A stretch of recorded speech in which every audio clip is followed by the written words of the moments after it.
paramilitares, Cúcuta. Eso no son hechos circunstanciales. El paramilitarismo es un componente de la violencia de la guerra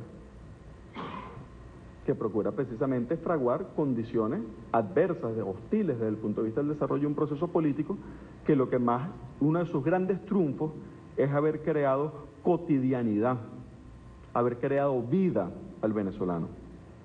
Uno de los grandes triunfos de la revolución, y va a ser de nuevo una de las grandes victorias sobre la guerra económica, restaurar la cotidianidad del venezolano. Entonces es uno de los componentes centrales. El paramilitarismo busca eso, generar los crímenes atroces, los crímenes de conmoción, que afectan la psiquis del venezolano. Las colas afectan la psiquis del venezolano. Los precios afectan la psiquis del venezolano. Esos son componentes de una guerra.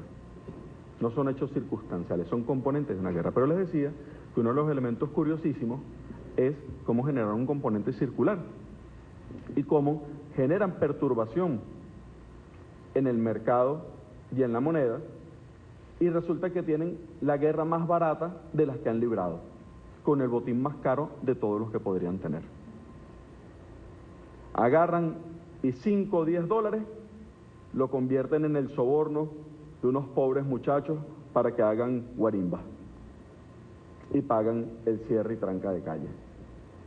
O unos 1.000 dólares agarran y los convierten en el financiamiento de una ONG por N cantidad de tiempo.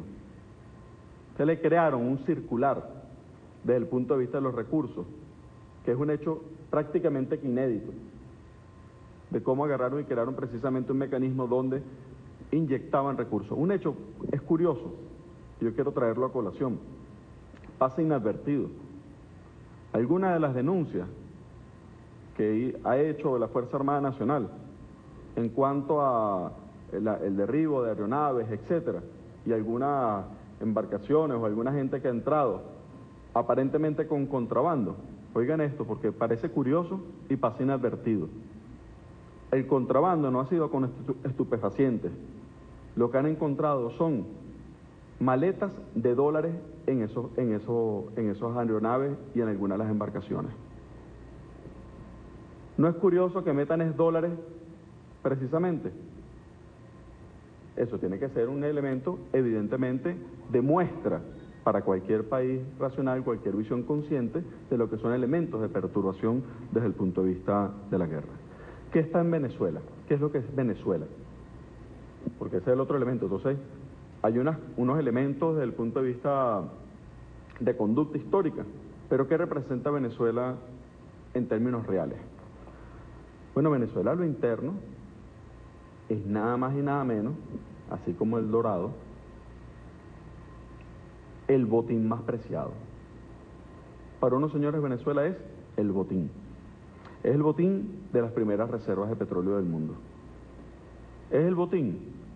Hay mucha discusión sobre el tema minero, pero la primera acción fundamental, que es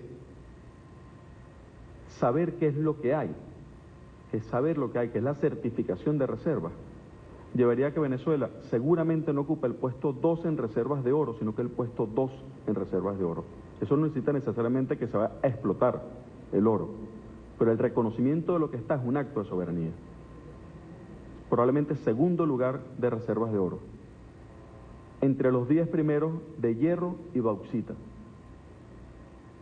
Bueno, ese es el botín que significa Venezuela.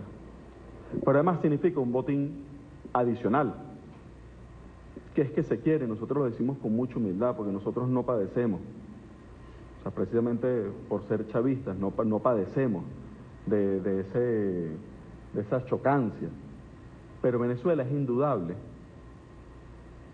que ha levantado banderas de dignidad para toda la América Latina, y que con Chávez se abrieron puertas para toda América Latina en cuanto a procesos de liberación de los pueblos.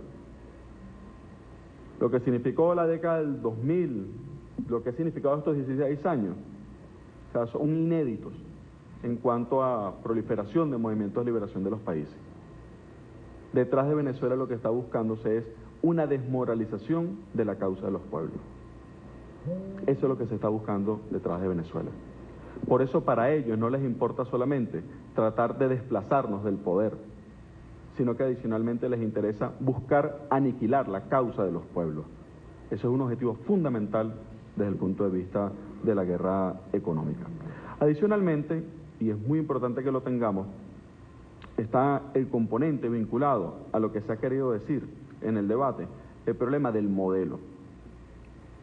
Y sí, bueno, Santiago lo decía ahora, lo que nosotros estamos viviendo es la crisis del capitalismo.